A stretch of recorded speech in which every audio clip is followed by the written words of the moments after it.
नमस्कार मित्रों, आप देख रहे हैं YouTube चैनल मुद्दा जनता का। आज इस चैनल में हम आपको दिखाना चाहते हैं कि कैसे, वैसे तो ऐसे मामले पहले भी सामने आते रहे हैं जब मंदिर मठों की जमीनों को लोगों के द्वारा नाजायज रूप से खरीदा बेचा जाता रहा। लेकिन अभी जिस जगह पर हम खड़े हैं यह जगह है बरबत पसराइन बेतिया नगर निगम के वार्ड संख्या 36 में 37 वार्ड संख्या 37 में।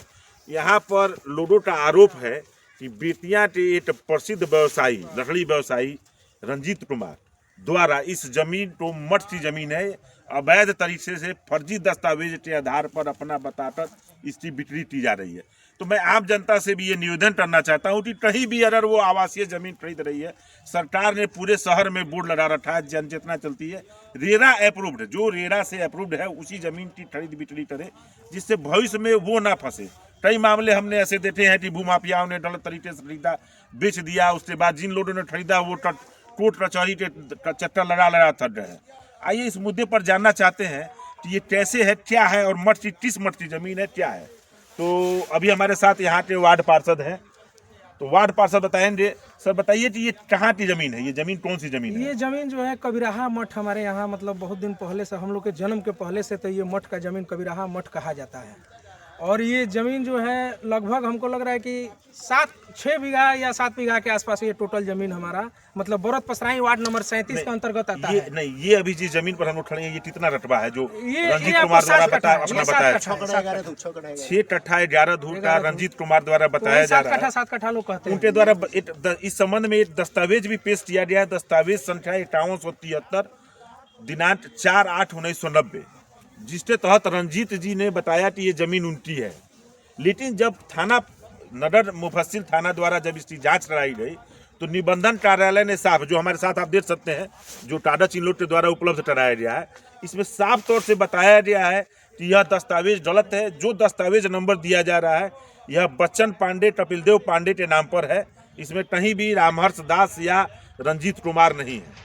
तो पहला तो यह है कि चलिए है, लेकिन इसमें सबसे बड़ी बात यह आती है कि इतनी जानकारी होने के बाद भी बेतिया नगर के अंचलाधिकारी, क्या नाम था उनका जिन्होंने इसका दस्तावेज बनाया था? कौन? राघवेंद्र करके नाम था। राघवेंद्र कुमार एक यहाँ अंचलाधिकारी थे। इस विवाद की जड़ वहीं से शुरू होती है कि उन्होंने जानकारी के बावजूद भी इस जमीन का दस्तावेज का जमाबंदी रंजीत कुमार के नाम पर कायम करा दी, यही ना? तो उन्होंने इस जाली दस्तावेज, अब आप सीधे तरह से समझ सकते हैं कि इसमें भूमाफियाओं के साथ अधिकारियों की मिली भगत का सीधा उदाहरण है कि जब जो जाली दस्तावेज है बिना दस्तावेज का निरीक्षण किए हुए अंचलाधिकारी राघवेंद्र कुमार ने इस जमीन का जो है क्या बोला जमाबंदी आरोपी के नाम पर कर दिया और आरोपी द्वारा इस जमीन को प्लॉटिंग करके उसके बाद बेचा जाने लगा। और एक और चीज इसमें है, जैसे कि हम लोग का जो मठ का जमीन का जो रसीद कटा है वो 2020 तक कटा हुआ है। अच्छा। करेंट रसीद उसका 20 तक कटा हुआ है, 19 तक कटा हुआ है। उसके बाद ये जो राघवेंद्र जी जो है ये रसीद रंजीत जी के नाम से 2003 के डेट में 16 के डेट में 16 और 17 के डेट में उनके नाम से मतलब मैनुअल रसीद काट करके उसके बाद पर मार्जिन कर करके उनका अच्छा, रसीद काट देते हैं। मतलब 2016 में मैनुअल रसीद काटी। हाँ। उसके बाद भी राघवेंद्र कुमार जो मरे, अगर देखा जाए अगर दस्तावेज जो कर रहे हैं और जैसा कि ये बता रहे हैं, भ्रष्ट से भ्रष्ट अधिकारी रहे बेतिया के, जिन्होंने मंदिर की जमीन को किसी निजी व्यक्ति के नाम पर अपने निजी लालच, इसमें मुझे कहने में कहीं एतराज नहीं है कि उन्होंने अगर ऐसा गलत कार्य किया है तो कहीं ना कहीं उनका निजी लालच है। तो मैं आप सबसे पहले तो बताना चाहता हूं कि जितने भी जिले में भूमि विवाद है उनका जड़ अंचल कार्यालय है। अच्छा, इस संबंध में आपने कभी उच्च अधिकारियों से बात की आप लोगों ने? हम लोग तो हम आपको साक्ष्य दे देंगे, डीएम साहब से भी बात की है, कितना बार जांच। अच्छा, आपने जिलाधिकारी से बात हुई? जिला अधिकारी जो दिनेश कुमार राय थे, अच्छा, उनसे मैं मुलाकात किया था, मैं उनको आवेदन दिया था, जो आवेदन मैं अभी लिया नहीं हूँ, ठीक है, घर पर रखा हुआ है, मैं आपको दे दूंगा। अच्छा, आपने जिलाधिकारी को आवेदन दिया? जी। तो क्या हुआ उसके बाद? उसके बाद आया, लोग जाँच किए, वही सीओ थे उस समय, सीओ थे, क्या नाम है उनका? मोहित राज जी यहाँ आए। उसके बाद में एसडीएम साहब शायद आए थे, दोनों आदमी आए थे यहाँ आए लोग। उसके बाद हमको लग रहा है मोटा रकम उस समय मिल गया, यहाँ से गए। उसके बाद सब कथित मतलब उसको पूरा लीप के बराबर कर दिया। मतलब आपका कहना है कि जिलाधिकारी को जो आवेदन दिया गया वो भी ठंडे बस्ते में भूमाफियाओं से चला गया? जी, वो खत्म हो गया। मैंने थाना पर भी दिया था, थाना भी कोई कार्रवाई नहीं किया। अच्छा, मैंने आपने इस और संबंध में और थाना मुझे पर- बदनाम भी किया गया कि थाना वाले खुद मुझसे कहते थे हाँ। कि आप भी 5 लाख रुपया ले करके अच्छा। आप इन लोग से बिके हुए हैं। अच्छा, मैंने किससे उस बीटे समय- मैंने मठ वालों से? जो नहीं, जो जमीन भूमाफिया जो जमीन लिखाए हुए हैं। अच्छा, तो आपने थाना में आवेदन दिया था? जी, आवेदन दिए थे। थाना में इस पर कोई उचित कोई नहीं, कार्रवाई? थाना से कोई कुछ हुआ ना, जिला अधिकारी के द्वारा कुछ हुआ। आज तक कुछ भी हमारे जो मठ का जमीन दिन पर दिन लोग जबरदस्ती कब्जा करके बेचते जा रहे हैं, लेकिन उस पर कोई सुनवाई नहीं हो रही है।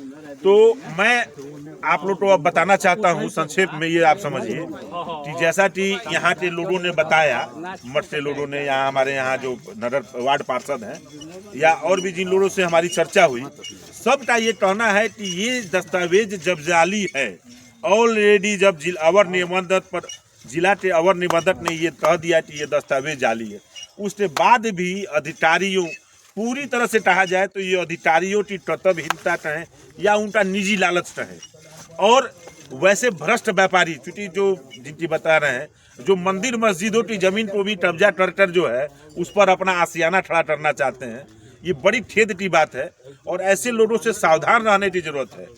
और आगे हम लोग देखेंगे, आगे अधिकारियों से भी बात करेंगे कि आखिर में उन्होंने किस लालच में इसका काम, ऐसा काम किया है। एक बार फिर हम लोग कल डीएम साहब को, जो नए डीएम साहब हमारे आए अच्छा, हुए हैं, अच्छा। हम लोग का मतलब थोड़ा सा उम्मीद लगा कि सर नहीं, नया नहीं, है, नहीं, IAS है और इनके बारे में मैंने जानकारी नहीं, भी लिया है, बहुत अच्छे आदमी जी। हैं। तो इनको हम लोग ने कल जा करके हम लोग आवेदन दिए, अच्छा, जिसका मतलब जो हम लोग आवेदन में अच्छा, दिए हुए ये आवेदन आपने वर्तमान जिलाधिकारी को जी, दिया जी, गया? कल दिया गया तो है। जैसा देख सकते हैं कि ये कम से कम अनेकों लोगों द्वारा, ग्रामीणों द्वारा हस्ताक्षरित आवेदन है जो जिलाधिकारी को दिया गया है, ये आप देख सकते हैं।